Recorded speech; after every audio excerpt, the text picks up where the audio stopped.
Baik, pada kesempatan kali ini, kami dari kelompok 5 akan mempresentasikan terkait Database Management System atau biasa disingkat dengan DBMS. Nah, pada bagian yang pertama ada Data Organization. Kita membahas bagaimana data disusun dan dikelola dalam suatu sistem informasi agar lebih terstruktur dan mudah digunakan. Pengelolaan data yang baik sangat penting karena organisasi modern menghasilkan data dalam jumlah besar, sehingga diperlukan sistem yang mampu menyimpan, mengatur, dan mengakses data secara efisien. Nah, di sini yang pertama ada data hierarki. Konsep ini menggambarkan bagaimana data dalam sistem komputer tersusun secara bertingkat, mulai dari unit paling kecil hingga menjadi kumpulan data yang kompleks. Tingkatan tersebut dimulai dari bit, yaitu unit data terkecil yang hanya bernilai 0 atau 1. Beberapa bit membentuk byte, yang mempresentasikan satu karakter. Selanjutnya ada field, yaitu atribut data tertentu seperti nama atau nomor identitas. Lalu, kumpulan field membentuk record yang menggambarkan satu entitas, misalnya satu data pelanggan. Beberapa record kemudian membentuk file, dan kumpulan file yang saling berhubungan akan membentuk database. Struktur hierarki ini membantu sistem mengelola data secara lebih terorganisasi. Selanjutnya ada spreadsheet sebagai database sederhana. Spreadsheet sering digunakan untuk menyimpan data dalam bentuk tabel yang terdiri dari baris dan kolom. Meskipun tidak sekompleks database profesional, spreadsheet cukup efektif untuk mengelola data sederhana seperti pencatatan keuangan, daftar inventaris, atau data pelanggan dalam skala kecil. Dan yang terakhir ada flat files. Metode ini menyimpan seluruh data dalam satu file atau tabel tanpa hubungan langsung dengan tabel lain. Sistem ini relatif sederhana dan mudah digunakan, tetapi memiliki keterbatasan, terutama ketika ada data yang sangat besar atau membutuhkan hubungan antar data. Oleh karena itu, dalam organisasi yang lebih kompleks, biasanya digunakan sistem database yang lebih terstruktur seperti database management system. Untuk selanjutnya akan dijelaskan oleh rekan saya. Oke, pada slide ini saya akan menjelaskan mengenai relating table and database structures.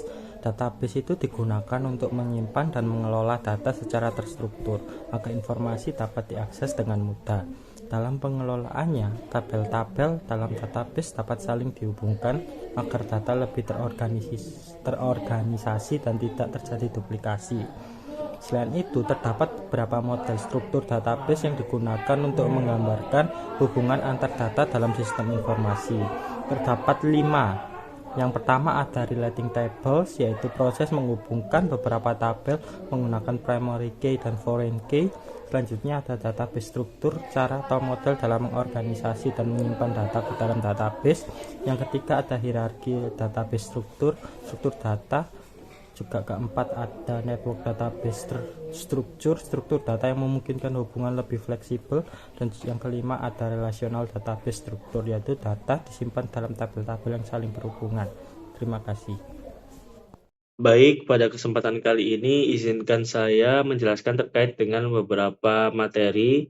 Yang pertama yaitu adalah a relational database example atau relasi antara contoh-contoh dari database yang memiliki definisi sebuah database yang menyimpan data dalam bentuk tabel yang saling memiliki hubungan atau keterkaitan. Nah, contohnya itu seperti tabel mahasiswa yang terdiri atas NIM dan juga nama, tabel mata kuliah seperti kode mata kuliah dan juga nama mata kuliah, dan yang terakhir yaitu tabel KRS seperti nomor induk mahasiswa atau yang biasa disingkat NIM dan juga kode mata kuliah.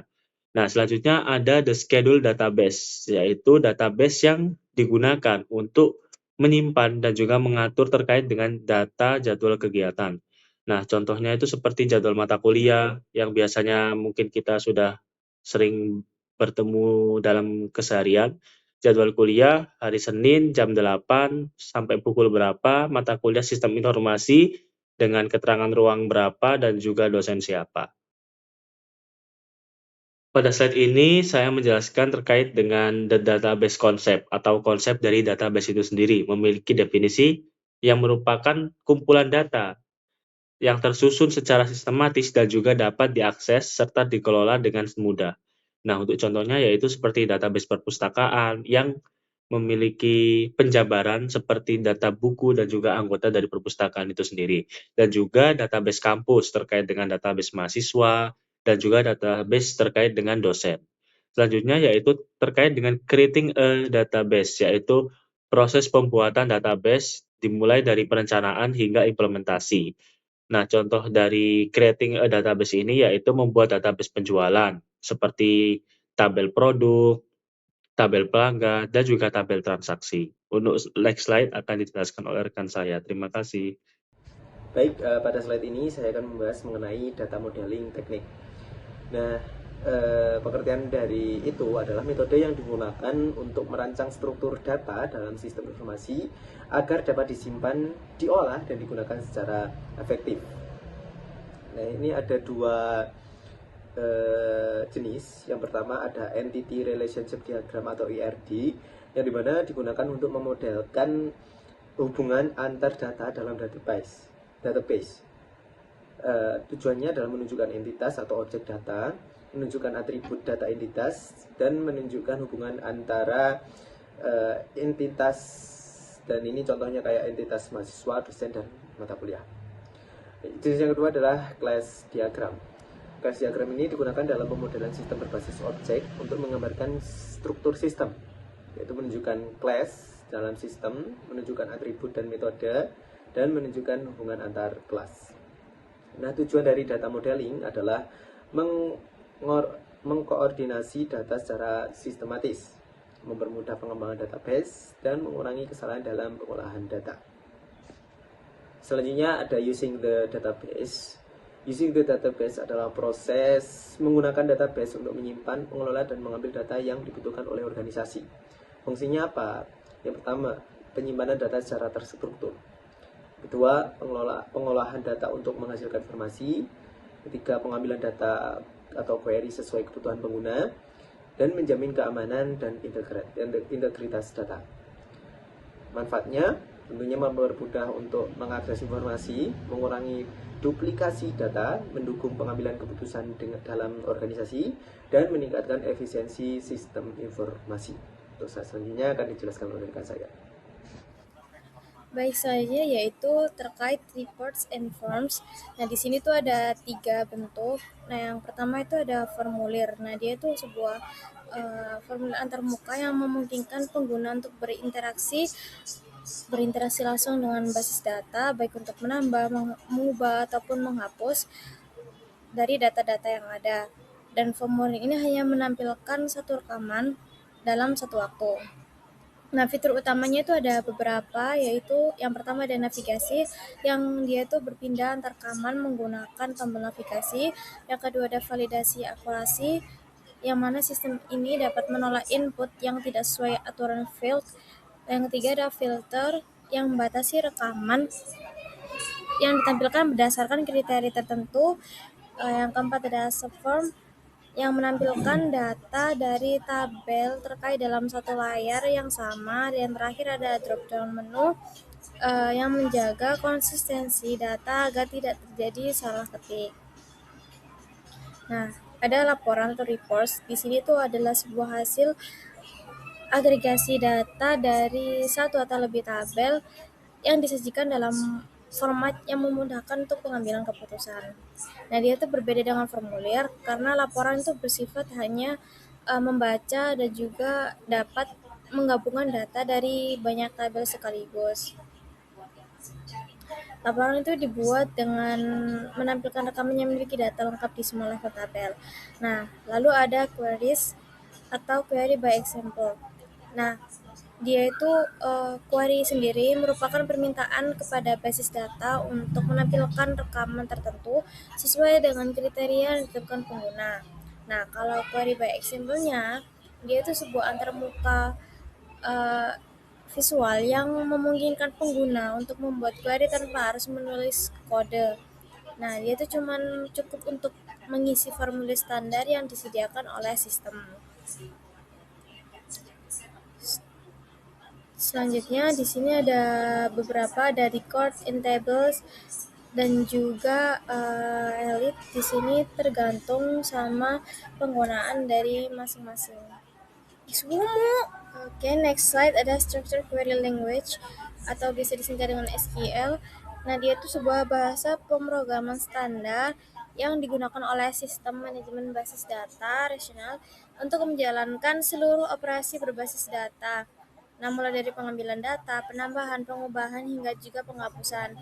Nah, dua alasan utama SQL yang penting ini, karena pertama, dia tuh seiring semakin banyak aplikasi dan layanan berbasis web yang menggunakan basis data, SQL ini menjadi metode utama untuk berinteraksi dengan data tersebut. Nah, seorang manajer itu dapat memahami SQL, dapat mengakses data secara mandiri tanpa bergantung penuh pada tim IT. Nah, yang kedua, penulisan pernyataan SQL itu untuk kebutuhan bisnis sehari-hari tidaklah sulit, karena perangkat lunak modern ini menyediakan antarmuka grafis dan wizard yang memandu pengguna sehingga SQL dapat dipelajari secara bertahap. Selanjutnya ada Advanced Database Processing. Di sini ada 3 bentuk.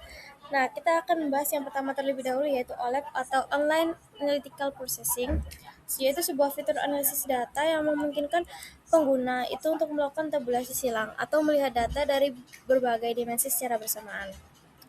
Contohnya ketika seorang manajer ingin mengetahui total penjualan per produk, nah semuanya itu ada dalam suatu tampilan, ada penjualan per produk, per wilayah, bahkan juga per bulan. Lalu yang kedua ada data mining and warehousing. Dia itu sangat bermanfaat karena kalau data warehousing itu sebuah gudang penyimpanannya data historis dari seluruh unit bisnis. Nah, sedangkan kalau data miningnya itu proses dari menggali pola informasi itu dari kumpulan data yang besar. Contohnya ketika data warehouse itu ibaratkan dia sebagai gudang inventory. Nah, data miningnya adalah proses menemukan pola dari perlengkapan yang disimpan di dalam beberapa rak yang berbeda. Nah, selanjutnya yang terakhir adalah knowledge discovery. Nah, di sini itu adalah proses menganalisis penggunaan dan juga keterkaitan antar tabel untuk menjawab pertanyaan-pertanyaan yang strategis, kayak misalkan file mana yang paling berpengaruh terhadap pengambilan keputusan, atau gimana pola hubungan yang tersembunyi di antara data yang ada. Nah, kayak misalkan di sebuah rumah sakit itu memiliki jutaan rekaman medis kan. Nah, knowledge discovery ini dapat membantu untuk menemukan bahwa pasien dengan kombinasi misalkan kondisi A dan B itu memiliki risiko komplikasi yang sangat tinggi. Nah, itu merupakan sebuah pola yang tidak terlihat jika data hanya dilihat dengan satu persatu. Selanjutnya akan dijelaskan oleh rekan saya. Selanjutnya, database personal.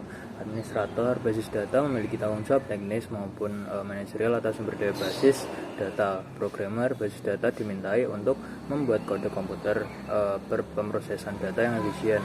Pengguna akhir basis data adalah personal basis data penting lainnya. Melalui keputusan yang mereka buat dan jumlah data yang diambil, pengguna akhir memberikan dampak yang sangat besar pada desain penggunaan dan efisiensi basis data. Selanjutnya ada base administrator.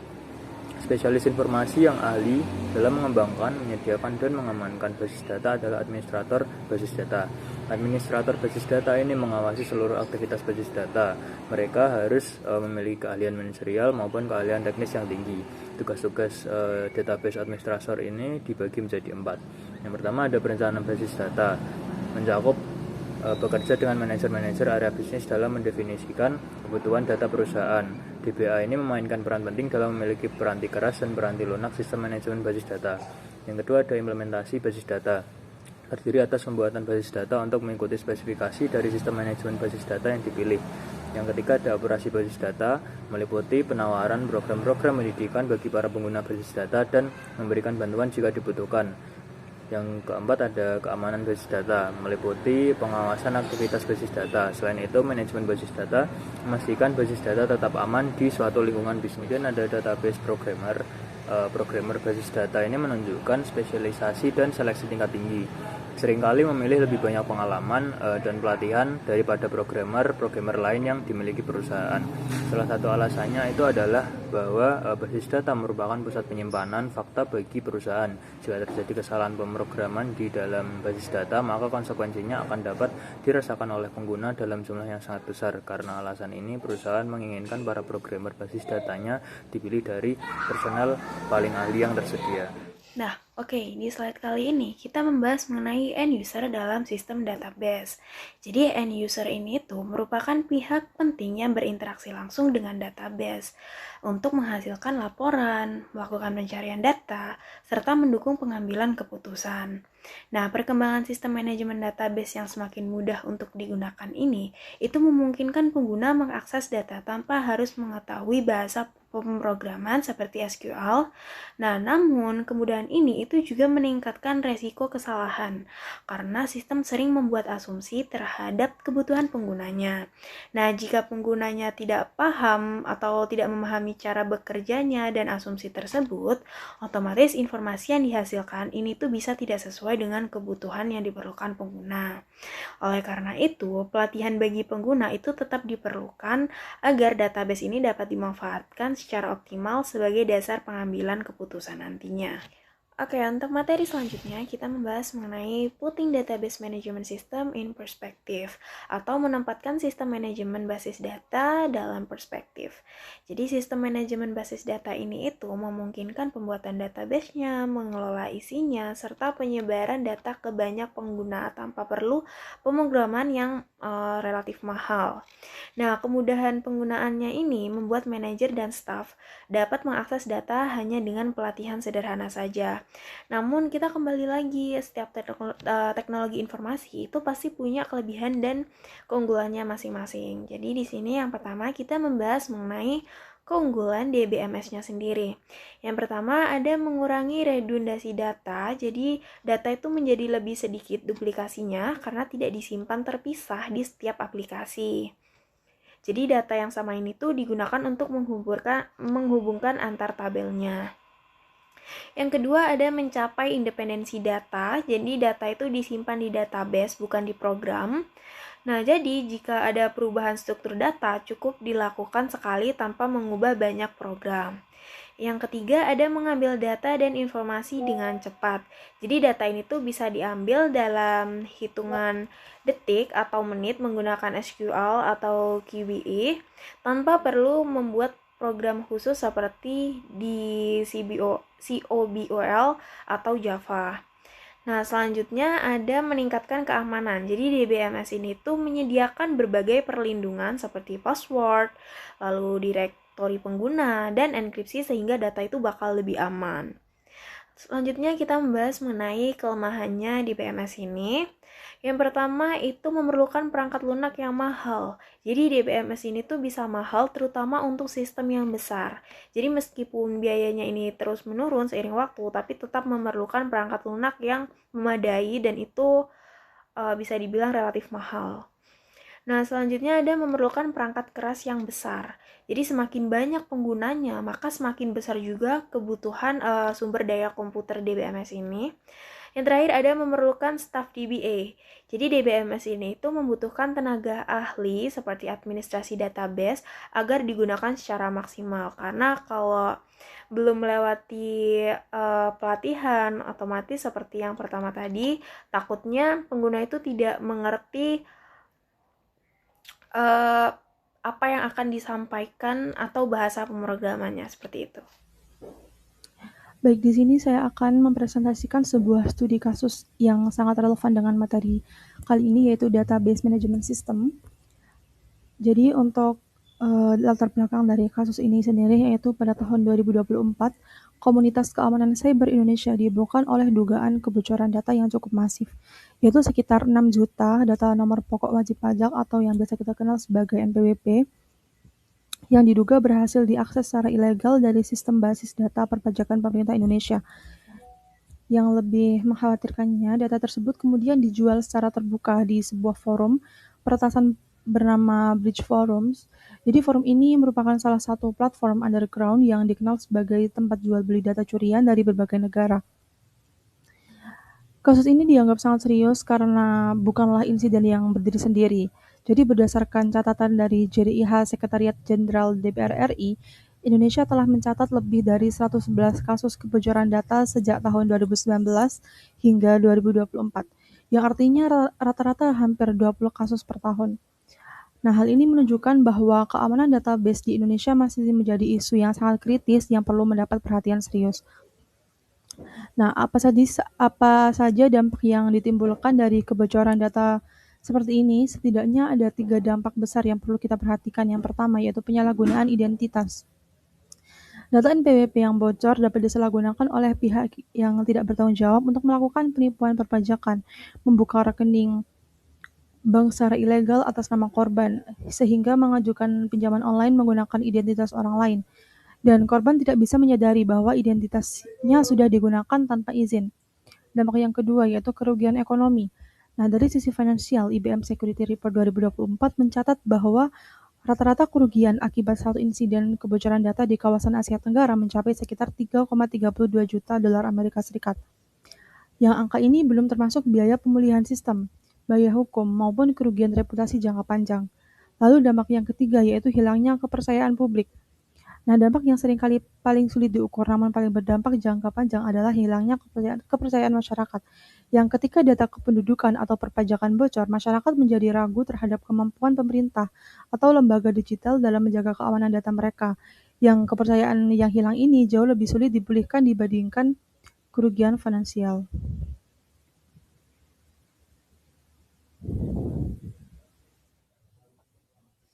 Lalu, setelah kita memahami kronologi dan dampak dari kasus ini, sekarang kita masuk ke pertanyaan yang lebih penting dari sudut pandang akademis yang sebenarnya salah dari perspektif database management system dan apa solusi konkret yang dapat diterapkan. Nah, saat ini akan membahas dua hal secara berdampingan, yaitu kelemahan database yang menyebabkan insiden seperti ini terjadi dan solusi konkret berbasis konsep DBMS untuk mengatasinya. Nah, kita mulai dari sisi kelemahan terlebih dahulu.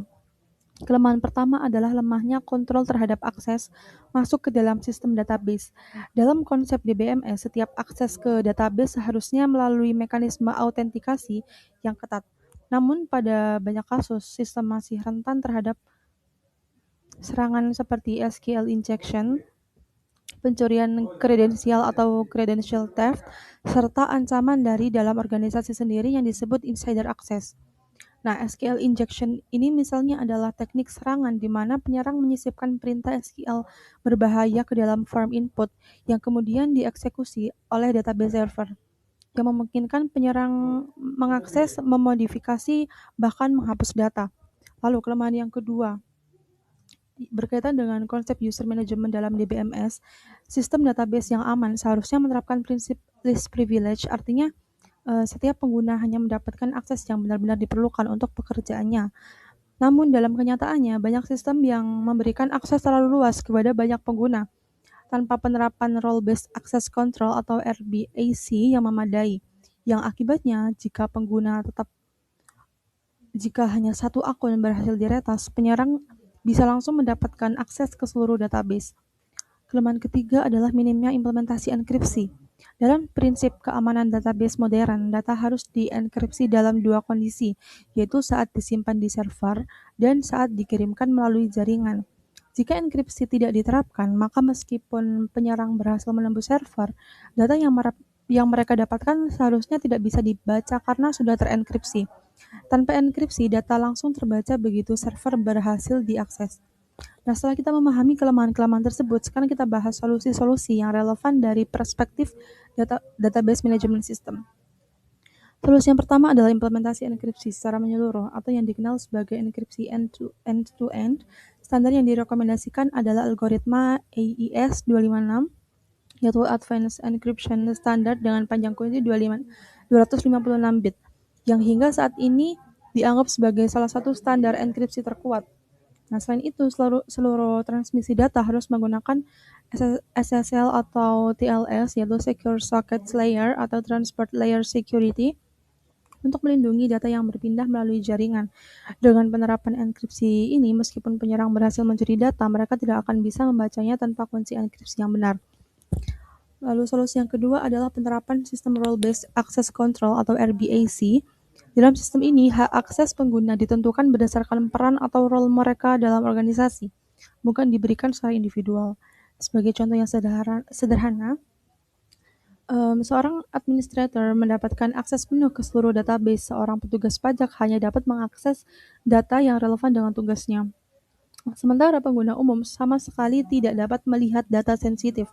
Dengan pembagian peran yang jelas ini, potensi kerusakan akibat satu akun yang diretas bisa diminimalkan secara signifikan. Solusi yang ketiga adalah penerapan sistem monitoring aktivitas database secara real-time. Prinsipnya sederhana, setiap aktivitas yang terjadi di dalam database harus dicatat, mulai dari login, logout, eksekusi query besar yang mencurigakan, hingga akses terhadap tabel-tabel yang berisi data sensitif. Nah, jika sistem mendeteksi pola yang mencurigakan, misalnya satu akun tiba-tiba mengunduh jutaan baris data di luar jam kerja, sistem akan segera memberikan peringatan kepada tim keamanan. Yang pendekatan ini memungkinkan deteksi dini sebelum insiden berkembang menjadi kebocoran skala besar. Nah, mungkin itu saja yang dapat saya sampaikan untuk membahas studi kasus kali ini. Selebihnya akan dijelaskan oleh rekan-rekan saya.